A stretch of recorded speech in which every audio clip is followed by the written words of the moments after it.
Hello friends, आज हम जिस फिल्म की कहानी देखने जा रहे हैं वह एक मशहूर महिला वकील के बारे में है। अपने करियर की शुरुआत से लेकर आज तक उसने कोई भी केस नहीं हारा है। उस पर एक ऐसे कैदी का साथ देने का आरोप था जिसे मौत की सजा सुनाई गई थी। वकील ने उसकी बेगुनाही साबित की और उसे रिहा करने का आदेश दिया गया। किसी ने ऐसी वकील को ब्लैकमेल किया। यह ब्लैकमेलर कौन है? यह महिला वकील उसकी बात क्यों माने? फिल्म में असली हत्यारा कौन है? इस महिला वकील ने इस केस की जांच की। इस जांच का नतीजा ही फिल्म की कहानी है। बिना किसी शक के यह फिल्म देखने लायक होगी। क्या हम फिल्म शुरू करें? कोर्ट में एक केस का ट्रायल चल रहा है। एक सरकारी वकील और एक महिला वकील आरोपी के बचाव में बहस कर रहे हैं। चलिए, उस महिला वकील को हम हीरोइन कहते हैं। हीरोइन केस जीत जाती है। जब लोग कोर्ट से बाहर निकल रहे होते हैं तो सरकारी वकील हीरोइन से कहता है, सारे केस जीतने का खेल मत खेलो। एक दिन तुम्हें आरोपी को कोर्ट से बाहर निकालना पड़ेगा। तब आरोपी को अपने असली पेशे का एहसास होगा। हीरोइन जवाब देती है, तुम इतने परेशान क्यों हो? जिस दिन मैं बेगुनाह साबित नहीं कर पाऊंगी वह मेरा आखिरी केस होगा। लेकिन अगर तुम मुझे थम्स अप दोगे तो ऐसा कभी नहीं होगा। अगले सीन में हीरोइन का परिचय करवाया जाता है। अपने करियर की शुरुआत से लेकर अब तक उसने 30 से ज्यादा केस लड़े हैं और उनमें से एक भी नहीं हारा है। कुल मिलाकर वह इस शहर की असली हीरोइन है, एक बहुत ही कामयाब वकील। यह दिखाने के लिए दूसरी तरफ फिल्म का हीरो, जो पुलिस डिपार्टमेंट में काम करता है, हाथ में एक बोतल लिए सड़क के बीचों बीच चल रहा है। हीरो का जबरदस्त इंट्रोडक्शन देने के लिए ऐसा बताया है जैसे वह रिश्वत लेकर ही पैदा हुआ हो। जैसे ही हीरो आगे बढ़ता है उसकी आंखों के सामने से एक जेबकतरा एक महिला का बैग लेकर भाग निकलता है। हीरो भी उसके पीछे भागता है और उसे पकड़ लेता है। वह न सिर्फ उसे पकड़ता है बल्कि उसके चेहरे पर मुक्का भी मारता है। अगर हम यहाँ सीन काट दें तो डिपार्टमेंट का चीफ हीरो को ऑफिस बुलाता है और उसे जमकर डांट लगाता है, क्योंकि हीरो हमेशा यही करता है। अपराधियों को पकड़ने के नाम पर वह उनकी पिटाई कर देता है। इस वजह से हीरो के खिलाफ कई शिकायतें हैं। अभी भी हीरो ने एक आदमी को पीट दिया, इसलिए मैं तुम्हें अब डिपार्टमेंट में और नहीं रख सकता। तुम्हारे खिलाफ और भी शिकायतें हैं, इसलिए मुझे कुछ एक्शन लेना होगा। तुम कुछ समय के लिए घर पर रहो। चीफ हीरो को सस्पेंड कर देता है। इसके बाद हीरो सीधे हीरोइन से मिलने जाता है। वहीं हमें एक बात पता चलती है, हीरो और हीरोइन 20 साल से भी ज्यादा समय से दोस्त हैं। अब जो हीरो हीरोइन से मिलने आया है उसे सस्पेंड कर दिया गया है, इसलिए वह किसी तरह हीरोइन से गुजारिश कर रहा है कि उसे वह नौकरी वापस दिलवा दे। अरे, उन्होंने तुम्हें आज ही तो नौकरी से निकाला है।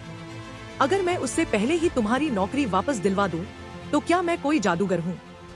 मैं क्या कर सकती हूँ? कुछ समय के लिए इसे जाने दो। देखते हैं। मेरी बेटी के स्कूल में एक कंपटीशन है। उसने मुझे आने के लिए कहा है। मैं उसमें शामिल होने जा रही हूँ। मैं आकर तुम्हारी अगली प्रॉब्लम देखूंगी, ठीक है? उसके बाद वह अपनी छोटी बेटी के स्कूल जाती है। वहाँ माँ और बेटी के बीच एक रिले रेस होती है। इसमें हीरोइन और उसकी बेटी दोनों ही हिस्सा ले रही हैं। सबसे पहले हीरोइन की बेटी अपने हाथ में एक स्टिक लेती है। वह दौड़ते हुए आती है और स्टिक हीरोइन को दे देती है। स्टिक मिलने की एक्साइटमेंट में वह किसी तरह उसे पकड़ती है और टारगेट पॉइंट की तरफ दौड़ पड़ती है। हमें यह कंपटीशन जीतना चाहिए। किसी की या किसी भी चीज की परवाह किए बिना हीरोइन जीतने के मकसद से दौड़ती है। आखिरकार जैसा कि उम्मीद थी, वह कंपटीशन जीत जाती है। जीतने के बाद उसके आसपास मौजूद हर कोई हीरोइन की तारीफ करता है, लेकिन उसके पास तारीफ करने के लिए उसकी बेटी नहीं होती। यहीं से फिल्म की कहानी शुरू होती है। काफी देर तक ढूंढने के बाद पता चलता है कि छोटी बच्ची गायब है। उसके हाथ में हमेशा एक फोन रहता है। अगर उसे फोन भी किया जाए तो फोन स्विच ऑफ आता है। इसके अलावा छोटी बच्ची के हाथ में एक जीपीएस वॉच भी होती है। हीरोइन अपने मोबाइल फोन में उसकी लोकेशन देखती है और उस जगह पर जाती है जहां वह वॉच है। एक हाथ में बंधी घड़ी नीचे गिर जाती है और झाड़ियों के बीच पड़ी रह जाती है।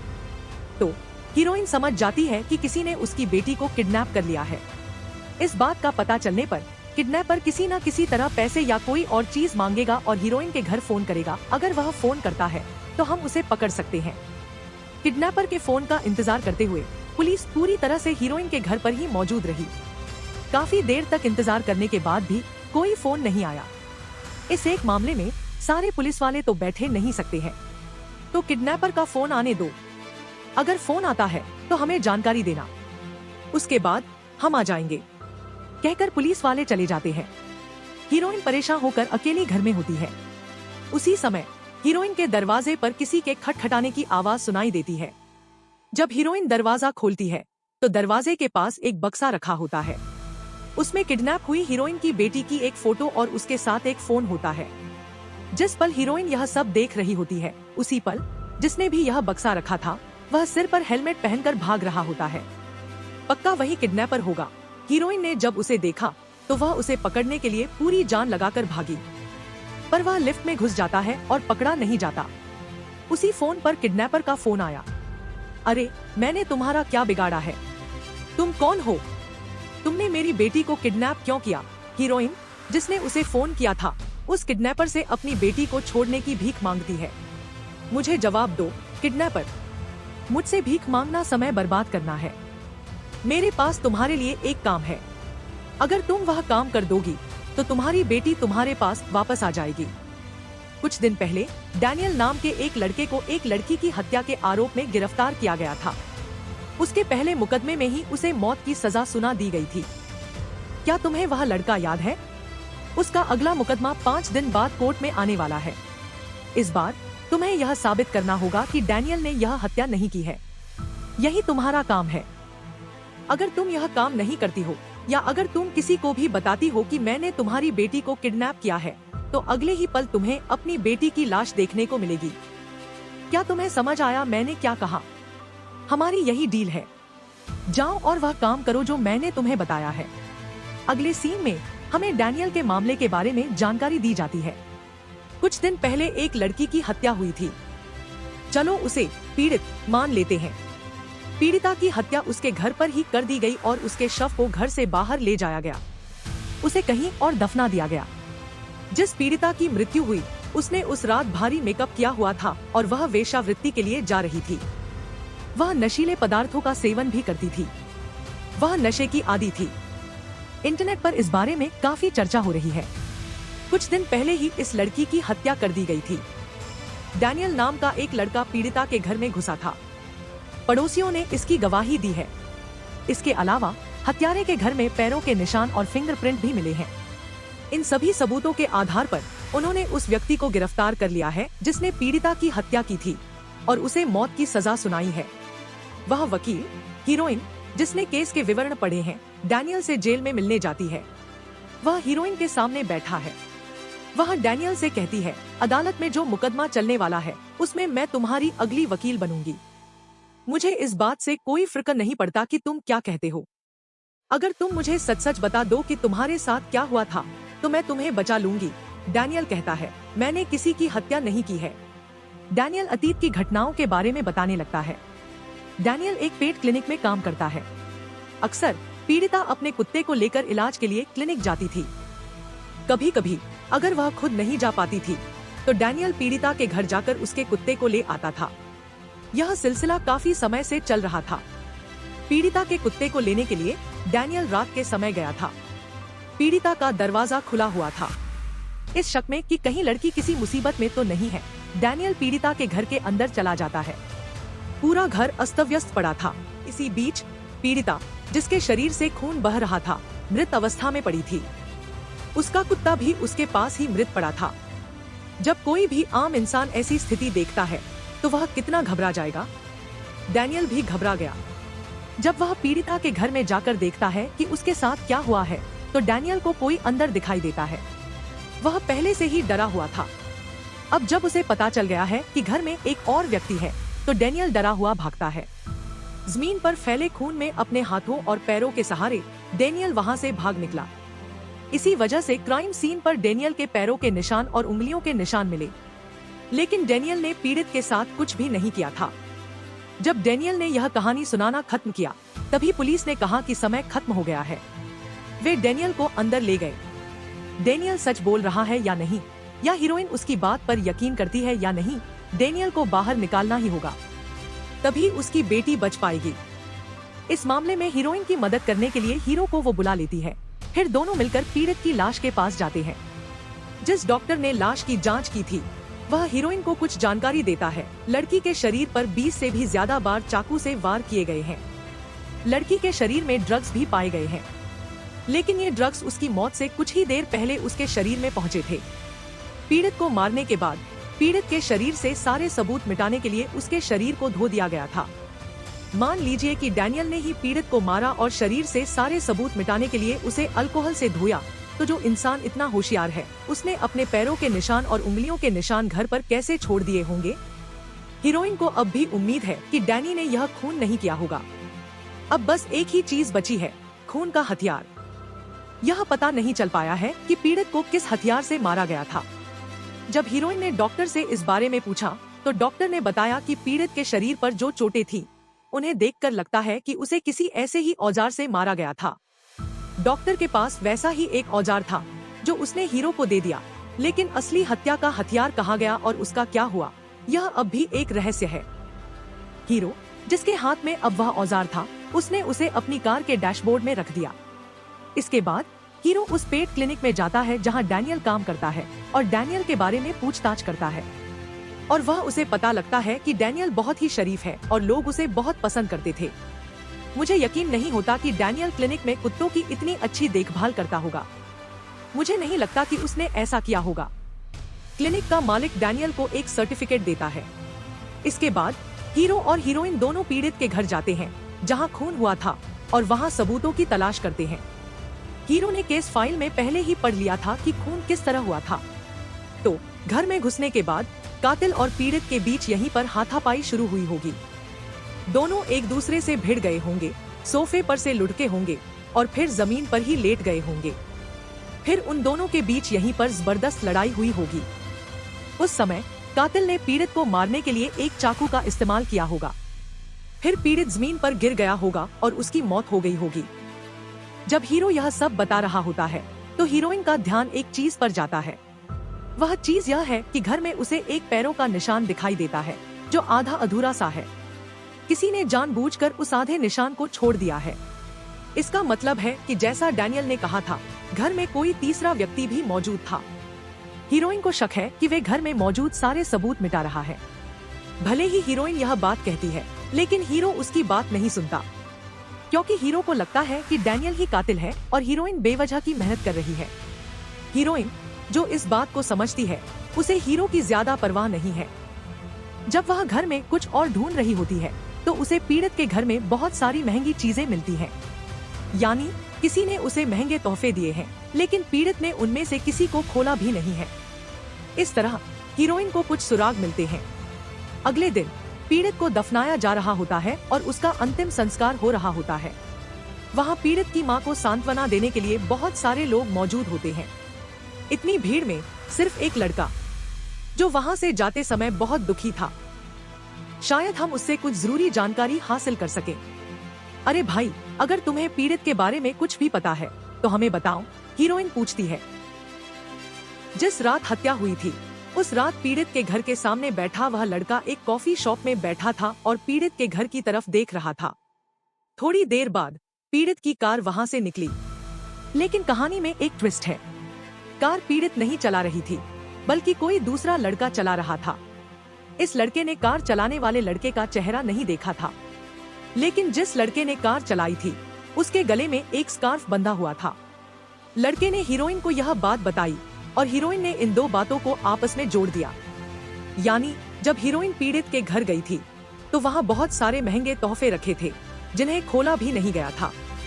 शायद वह व्यक्ति जिसने यह तोहफा दिया था वह वही स्कार्फ वाला आदमी था। वह लड़का एक अमीर आदमी था और उस लड़की को अपनी दौलत दिखाना चाहता था। उसने जरूर उस लड़की को तोहफे दिए होंगे और उसे अपने प्यार में फंसा लिया होगा, लेकिन उस लड़की को वह स्कार्फ वाला आदमी पसंद नहीं था। उसने उस लड़की की हत्या उसके ही घर में कर दी और उसकी लाश कार में डालकर ले गया। वह स्कार्फ वाला आदमी वहाँ से फरार हो गया। उस लड़की की कार भी वह स्कार्फ वाला आदमी अपने साथ ले गया था। कार के बारे में बस थोड़ी सी जानकारी मिल जाए तो वह खोई हुई कार मिल सकती है। यह पता लगाने के लिए कि क्या कार के बारे में कोई जानकारी उपलब्ध है, एक रिपोर्टर जैसी दिखने वाली हीरोइन उस लड़की की मां के पास गई और उस लड़की की एक तस्वीर ले ली, जिसमें वह अपनी कार के बगल में खड़ी थी। उस तस्वीर में कार का नंबर साफ साफ दिखाई दे रहा था। हीरोइन ने वह तस्वीर उस लड़की की मां को बिना बताए ही ले ली थी। उस लड़की की मां बहुत दुखी थी, क्योंकि परिवार के लिए इतनी मेहनत करने वाली उनकी बेटी अब इस दुनिया में नहीं रही थी। उस पर वेश्यावृत्ति और नशे की लत के आरोप लगे थे, जिससे समाज में उसकी बदनामी हो गई थी। वह इस बात से बहुत दुखी थी। हीरोइन ने उसे सांत्वना दी और उसे मिठाइयों का एक डिब्बा दिया, जिसे पीड़ित लड़की ने अपनी मां के लिए तैयार किया था। उसने डिब्बे से एक रस्सी बांधी और उसे हीरोइन को दे दिया। हीरोइन ने भी उसे ले लिया। फिर हीरो और हीरोइन दोनों ने पीड़ित लड़की के दोस्तों की प्रोफाइल एक एक करके जांची, ताकि कुछ पता चल सके। तभी हीरोइन को एहसास हुआ कि पीड़ित लड़की के ये दोस्त असल में उसके दोस्त नहीं थे। उसकी प्रोफाइल में एक DPR फोटो लगी हुई थी। यह एक घर की तस्वीर थी।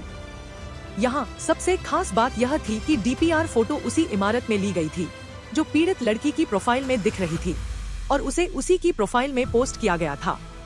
अगर आप फोटो को जूम करके देखें, तो आप देख सकते हैं कि यह वही स्कार्फ वाला आदमी है, जिसने यह फोटो खींची थी। लेकिन इस फोटो में उसका चेहरा साफ नजर नहीं आ रहा है। फिर भी यह साफ है कि यह उसी की प्रोफाइल है। इसी बीच किडनैपर ने हीरोइन को फोन किया। किडनैपर ने हीरोइन की बेटी को खाने के लिए एक सैंडविच दिया, लेकिन उसे सैंडविच से एलर्जी थी, जिसकी दवा किडनैपर ने हीरोइन को लाने के लिए कही। किडनैपर ने हीरोइन से अकेले आने को कहा और उसे अपनी लोकेशन बताई। हीरोइन उस जगह पर पहुंची जहां किडनैपर मौजूद था। हीरोइन की बेटी और किडनैपर का कुत्ता दोनों ही हीरोइन का इंतजार कर रहे थे, लेकिन हीरोइन ने यह उम्मीद नहीं की थी कि किडनैपर और हीरो के बीच लड़ाई हो जाएगी। हीरोइन को पता ही नहीं चला कि हीरो कहां से आया और कैसे आया। हीरोइन को लगा कि उसकी बेटी अब असुरक्षित है और किडनैपर ने उसकी बेटी को फिर से किडनैप कर लिया है। इसलिए हीरोइन अपने काम में जुट गई। हीरो जब पीड़िता का सोशल मीडिया चेक कर रहा था, तब उसकी नजर पीड़िता के फनरल के वीडियो पर पड़ी। उस वीडियो में उन्हें एक स्कार्फ वाला आदमी दिखा। उसका चेहरा तो नहीं दिखाई दिया, मगर उसके हाथ में लगे पट्टी से रिहेबिलिटेशन सेंटर का पता लगा। अगले दिन हीरो और हीरोइन वहां भेस बदल कर पहुँच गए। हीरोइन ने अस्पताल में खूब हंगामा मचाया और अकेले ही उस स्कार्फ वाले आदमी के कमरे में चली गई। आदमी वहां बेवकूफों की तरह बैठा था। हीरोइन ने उससे पीड़िता के बारे में पूछा। आदमी ने एक फ्लैशबैक शुरू किया। पीड़िता के घर में था, तब वह एक मूर्ति पर काम कर रही थी।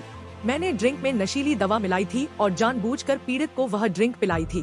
उसने खुद भी वही ड्रिंक पी ली। ड्रिंक पीने के बाद दोनों ही नशे में चूर हो जाते हैं। ठीक उसी समय पीड़ित पहली बार स्कार्फ वाले आदमी से कहती है कि वह उससे प्यार करती है। स्कार्फ वाला आदमी खुशी और शर्म के मारे खुद को संभाल नहीं पाता। फिल्म की शुरुआत में हमने एक सरकारी वकील को देखा था। यह स्कार्फ वाला आदमी उसी व्यक्ति के चीफ का बेटा है। तो यह चीफ उस लड़के को बचाने के लिए जरूर कुछ बड़ा कर रहा होगा। ऐसी हालत में अगर आप कोर्ट जाकर बिना किसी सबूत के यह कहते हैं कि स्कार्फ वाला आदमी ही कातिल है, तो वे इस पर यकीन नहीं करेंगे। चीफ उन्हें यकीन करने ही नहीं देगा। पक्के सबूत की जरूरत है। एकमात्र ऐसा सबूत जिसे कोई भी नकार नहीं सकता, वह है गायब हुआ कत्ल का हथियार। बस उसे हासिल करना ही काफी है। यह साबित करना बहुत आसान है कि स्कार्फ वाला आदमी ही कातिल है। तो जब हीरोइन यह सोच रही होती है कि कत्ल का हथियार कहाँ मिलेगा, तभी बीच में पीड़ित की कार के बारे में पता लगता है।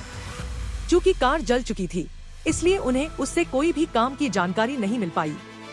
इसी गुस्से में हीरो एक मामूली सी चीज उठाता है और उसे पास के ऑयल के डिब्बे में डाल देता है।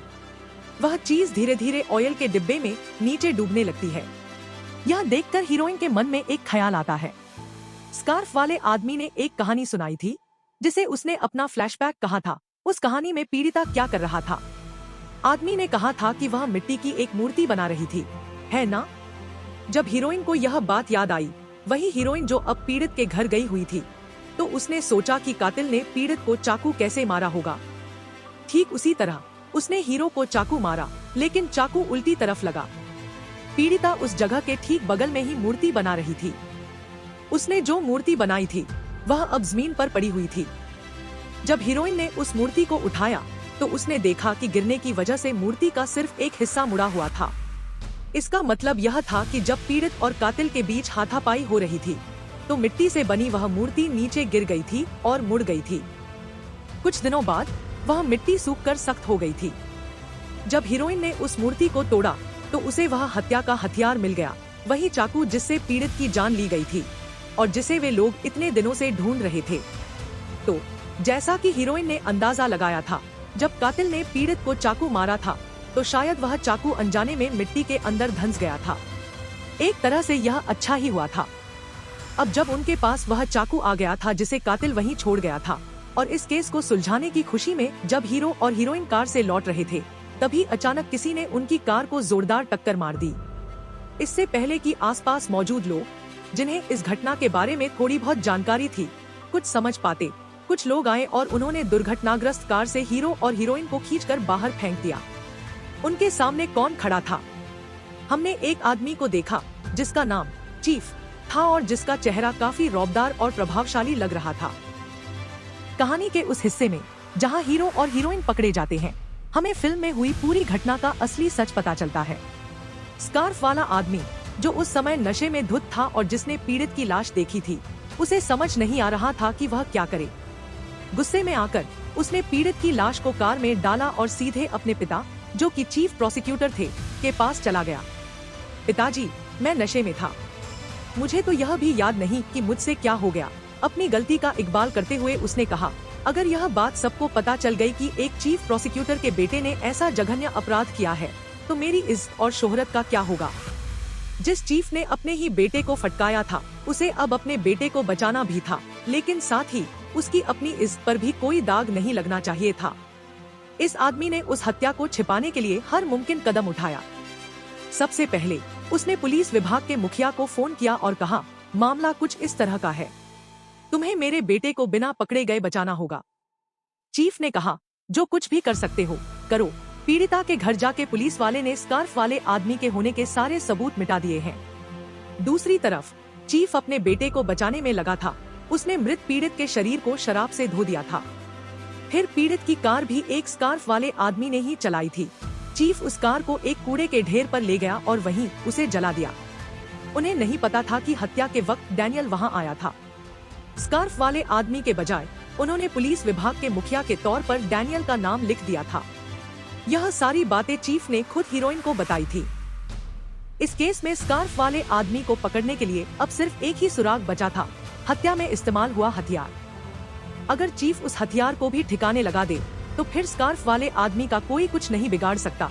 इसलिए चीफ ने हीरोइन से वह हत्या वाला हथियार ले लिया। फिर उसने हीरो और हीरोइन दोनों को कार में बांध दिया, कार में पेट्रोल डाला और कार में आग लगा दी।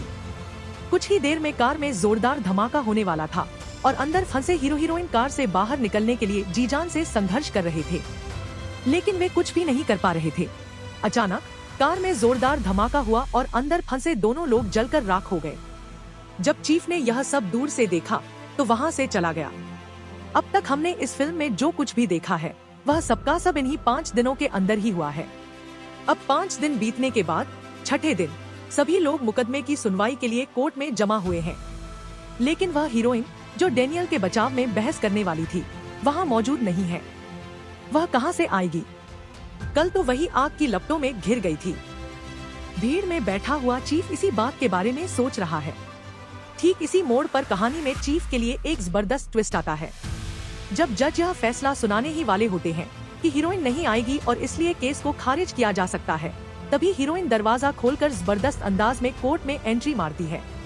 आखिर वे बचकर निकले कैसे? वे दोनों तो कार के अंदर थे। कार में धमाका होने से ठीक पहले हीरो ने अपनी सीट को उखाड़ दिया। ऐसा करके उसने अपना फंसा हुआ हाथ बाहर निकाला और हीरोइन की पट्टी को दूसरी तरफ खिसका दिया। फिर उन दोनों ने कार का दरवाजा खोला और दूसरी तरफ मौजूद एक गड्ढे में छलांग लगा दी। चूँकि उन्होंने कार की दूसरी तरफ वाले गड्ढे में छलांग लगाई थी, इसलिए इस तरफ मौजूद चीफ को जरा भी भनक नहीं लगी कि वे बचकर निकल चुके हैं। इस तरह बचकर निकली हीरोइन कोर्ट पहुंच गई।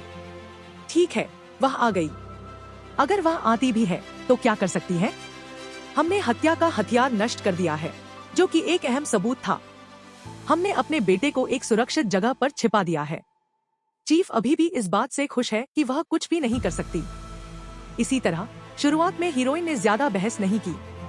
प्रोसिक्यूटर हर बात पर उस पर भारी पड़ रहा था। हीरोइन अपना मुंह कब खोलेगी? ठीक वैसे ही जैसे हीरोइन दरवाजा खोलकर अंदर आई थी, अब हीरो दरवाजा खोलकर अंदर आता है। हीरो के साथ स्कार्फ वाला आदमी भी है।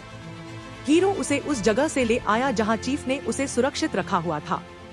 उसने उसे गवाह के कटघरे में बिठाया और उससे यह कहलवाया कि पीड़ित की हत्या उसी ने की थी। लेकिन उस परेशान प्रोसिक्यूटर ने बीच में दखल दिया और कहा कि उसकी बातों को सच नहीं मानना चाहिए, क्योंकि वह मानसिक रूप से बीमार है, इसलिए वह जो कुछ भी कहता है वह सच नहीं हो सकता। उसने उसके मेडिकल सर्टिफिकेट पेश किए और उसकी गवाही को बेअसर साबित कर दिया। लेकिन हीरोइन ने हार नहीं मानी। उसके पिता कोर्ट में मौजूद थे। उसने चीफ को बुलाया और उसे गवाह के कटघरे में बिठाया। सबसे पहले, वह स्कार्फ वाला आदमी तुम्हारा बेटा है ना? उसके अलावा तुम्हारा कोई और बेटा नहीं है ना? हीरोइन ने यही सवाल किया। इसके बाद हीरोइन ने चीफ के सामने एक ऐसा दांव चला जिससे वह पूरी तरह से फंस गया। क्या चीफ ने खुद यह बात नहीं कही थी? वह वीडियो अब कोर्ट में चल रहा था। जब चीफ यह कहानी सुना रहा था, तब हीरोइन के पास अपनी बेटी की जीपीएस वाली घड़ी थी। उस घड़ी में वीडियो रिकॉर्ड करने की सुविधा थी। चीफ को इस बारे में पता नहीं था। उसने चीफ की सारी बातें रिकॉर्ड कर ली थी। अब हीरोइन के केस में कोर्ट में वह वीडियो पेश करके हीरोइन ने जीत हासिल कर ली। यह एक बहुत बड़ा सबूत था, भले ही हत्या का मामला अभी पूरी तरह से सुलझा न हो। चीफ ने यह मान लिया कि उसने अपने बेटे को बचाने के लिए हत्या की बात छिपाई थी। चीफ ने कबूल किया कि उसने अपने बेटे की खातिर हत्या का राज छिपाया था। नतीजतन चीफ और उसके बेटे को गिरफ्तार कर लिया गया। कोर्ट ने डैनी को रिहा कर दिया, जिसने कुछ भी गलत नहीं किया था। लेकिन हीरोइन अभी भी अपनी बहस पूरी नहीं कर पाई थी, क्योंकि जो लड़की किसी और की लत की वजह से मर गई, वह एक पीड़ित है। उसकी मौत के बाद उसके आसपास के समाज ने उसके बारे में बुरा भला कहा, लेकिन वह वैसी लड़की नहीं है। वह बहुत अच्छी लड़की है। अपने फायदे और अपने टाइम पास के लिए उस लड़की का अपमान मत करो। हीरोइन सबके सामने यह बात समझाती है। यह देखकर पीड़ित लड़की की मां वहां से चली जाती है। इसके बाद, जैसा कि किडनैपर ने कहा था, हीरोइन यह केस जीत जाती है और डानी को बाहर ले आती है। किडनैपर ने जैसा कहा था, हीरोइन की बेटी को कोई नुकसान पहुंचाए बिना उसने लड़की को एक बक्से में बंद करके उसे एक जगह फेंक दिया, ताकि हीरोइन अपनी बेटी को वापस पा सके। दूसरी तरफ, जब जेल से छूटा हुआ डानी अपने घर की तरफ जा रहा था, तो वही किडनैपर जिसने हीरोइन की बेटी को किडनैप किया था, अब डानी को भी किडनैप कर लेता है। उसने उसे एक पुरानी फैक्ट्री में बांध रखा है। हे भगवान, तुम्हें इस ट्विस्ट की उम्मीद नहीं होगी। उन्होंने ऐसा जबरदस्त ट्विस्ट दिया है। पीड़ित लड़की की मां उस जगह आती है जहां डानी को बांध रखा है। सिर्फ इतना ही नहीं, पीड़ित लड़की की मां किडनैपर को पैसे देती है और कहती है, अब तक तुमने जो कुछ भी किया उसके लिए तुम्हारा शुक्रिया। वह उसे वहां से भेज देती है। इसका क्या मतलब है? इसीलिए उसने हीरोइन की बेटी को किडनैप किया था। तो पीड़ित लड़की की मां ही वह इंसान थी जिसने उसे हीरोइन की बेटी को किडनैप करने के लिए कहा। कि मां का प्लान था कि वह हीरोइन की बेटी को किडनैप करे और हीरोइन के जरिए डानी को जेल से बाहर निकलवा ले। लेकिन डानी ने उसकी बेटी को मारा ही नहीं था। तो फिर वे यह सब क्यों कर रहे हैं? यह फिल्म का अगला ट्विस्ट है। पीड़ित लड़की की मां के पास एक ऑडियो रिकॉर्डिंग है। अब वे उस ऑडियो को चालू करती हैं और डानी के सामने चला देती हैं। यह ऑडियो पीड़ित लड़की की मौत से ठीक पहले रिकॉर्ड किया गया था। क्या तुम्हें पता है कि पीड़ित लड़की ने क्या कहा था? हे डैनियल, तुम मेरे साथ ऐसा क्यों कर रहे हो? मुझे अकेला छोड़ दो, वह इसी तरह जोर जोर से चिल्लाई थी। जब ऑडियो रिकॉर्ड बज रहा होता है, तो वे डैनियल के चेहरे का क्लोजअप दिखाते हैं और दिखाते हैं कि असल में क्या हुआ था। डैनियल कुत्ते को लेने के लिए पीड़ित के घर गया था। जब वह घर पहुंचा, तो पीड़ित सोफे पर नशे की हालत में लेटी हुई थी। डैनियल को नहीं पता था कि घर में स्कार्फमैन भी मौजूद है। सोफे पर एक महिला को अर्धनग्न अवस्था में लेटा देखकर डैनियल को लगा कि वह लड़की नशे में है। इसलिए डैनियल ने उस नशे में धुत महिला के साथ बलात्कार करने की कोशिश की। एक समय पर पीड़ित, जो नशे में थी, ने उसे छूने भी नहीं दिया। इसलिए उसकी पीड़ित के साथ हाथापाई हो गई। जब पीड़ित फोन उठाने जा रही थी, तो गलती से उसने अपनी मां को फोन लगा दिया। उस समय पीड़ित की मां ने फोन नहीं उठाया। पूरी घंटी बजने के बाद फोन कट गया। वॉइस मैसेज देने का अगला विकल्प भी चालू हो गया। पीड़ित की चीखें ऑडियो के रूप में रिकॉर्ड हो गईं। डैनियल, जो काफी देर से पीड़ित के साथ हाथापाई कर रहा था, बीच में ही गुस्से से आग बबूला हो गया। उस गुस्से में उसने अपने पास से कोई धारदार चीज उठा ली और इसी तरह उसने पीड़ित को उसकी आंखों के सामने ही चाकू मार दिया। जब वह इस तरह चाकू मार रहा था तो चाकू उसके पास रखी मूर्ति में फंस गया। चाकू अंदर ही अटक गया था। कुछ देर बाद जब डेनियल का गुस्सा शांत हुआ और उसे होश आया तो वह बोला, हे भगवान, मैंने यह क्या कर दिया, अब क्या होगा। वह सदमे में वहीं बैठ गया। तभी कमरे में मौजूद वह स्कार्फ वाला आदमी जो नशे में धुत था, वह बिस्तर से नीचे गिर पड़ा। उस आवाज को सुनते ही डेनियल वहां से भाग निकला। तो असल में डेनियल ही वह व्यक्ति था जिसने पीड़ित की हत्या की थी। जब पीड़ित की मां डेनियल को मशीन में कुचलकर मरने की कोशिश कर रही थी तब हीरो और हीरोइन दोनों वह पहुंच गए और डेनियल को बचने की कोशिश करने लगे। पीड़ित की मां ने साफ कह दिया था, जो कोई भी यहाँ आएगा जाएगा मैं उसे मार डालूंगी, इसलिए डैनियल को उस मशीन के अंदर डालने के लिए पीड़ित की मां ने डैनियल को और कसकर बांध दिया। इस दौरान डैनियल अभी भी अपने हाथों के सहारे ही लटका हुआ था, लेकिन पीड़ित की मां ने उसे और जकड़ दिया। गलती से पीड़ित की मां नीचे गिर पड़ी। वह एक कील पर जा गिरी और उसकी जान जाने ही वाली थी। तभी हीरोइन वहां आ पहुंची। उसने एक रस्सी उठाई और उसे उन दोनों के सामने फैला दिया। इससे पहले जब हीरोइन पीड़ित की मां से मिलने गई थी तो उसे रस्सी से बना एक छोटा सा डिब्बा मिला था। तो इसी रस्सी की मदद से हीरोइन को यह पता चल गया कि पीड़ित की मां ने ही उसकी बेटी का अपहरण किया था। उसी घटना में पीड़ित की मां की मौत हो गई और फिर डेनियल को बचा लिया गया, पर उसका एक पैर मशीन में कुचला गया था। अरे, मुझे तो लगा था कि तुम कोई साधारण इंसान हो। फिर डेनियल की बारी आती है। अब इस बात का कोई सबूत नहीं है कि वह एक हत्यारा है। हत्या का जो हथियार वहाँ था वह अब गायब हो चुका है। डेनियल उस जगह पर हीरोइन से बड़े मजाकिया अंदाज में बात कर रहा है। तो देखो हीरोइन क्या दाव खेलती है। हत्या का हथियार चीफ के हाथ में चला गया। हमने उसे जाते हुए देखा था, लेकिन हत्या का असली हथियार अभी भी हीरोइन के हाथों में ही है। यह कैसे हुआ? पीड़ित के घर में यह हथियार मिला था। घर के बाहर कोई हमारा पीछा कर रहा है। हीरो उसी समय इस बात को भांप लेता है। तो असली हत्या का हथियार घर पर ही रख लिया गया। शुरुआत में डॉक्टर ने हीरो से कहा था कि इस तरह के हथियार से हत्या की गई है। उसने एक औजार दिया था। हमने बताया था कि हीरो ने उसे अपनी कार के डैशबोर्ड पर रखा था। हीरो ने उसे उठाया और उस पर खून लगा दिया। यही वह हत्या का हथियार है। उसने इसे चीफ को सौंप दिया, जबकि हत्या का असली हथियार सीधे लैब में भेज दिया गया। हीरोइन जो चीफ के चंगुल से बच निकली थी, वह लैब गई और नतीजों के बारे में पूछा। कोर्ट में मुकदमा शुरू होने से ठीक पहले डॉक्टर हीरोइन को बताता है, इस हथियार पर हर जगह डेनियल के फिंगरप्रिंट्स हैं। उसका डीएनए भी इस पर मौजूद है। वही असली हत्यारा है। यह जानने के बाद कि असली हत्यारा कौन है, अपनी बेटी को बचाने के लिए उसने खुद ही कोर्ट में बहस की। अब कोई दिक्कत नहीं है। अगर लड़की मिल जाती है तो उसे पकड़ने के लिए हत्या का हथियार हमारे पास है। इसलिए अब अगर हम अपने काम पर लौटते हैं तो इससे कोई फिक्र नहीं पड़ता। हीरोइन ने डेनियल को पकड़वा दिया और हथियार भी पुलिस के हवाले कर दिया।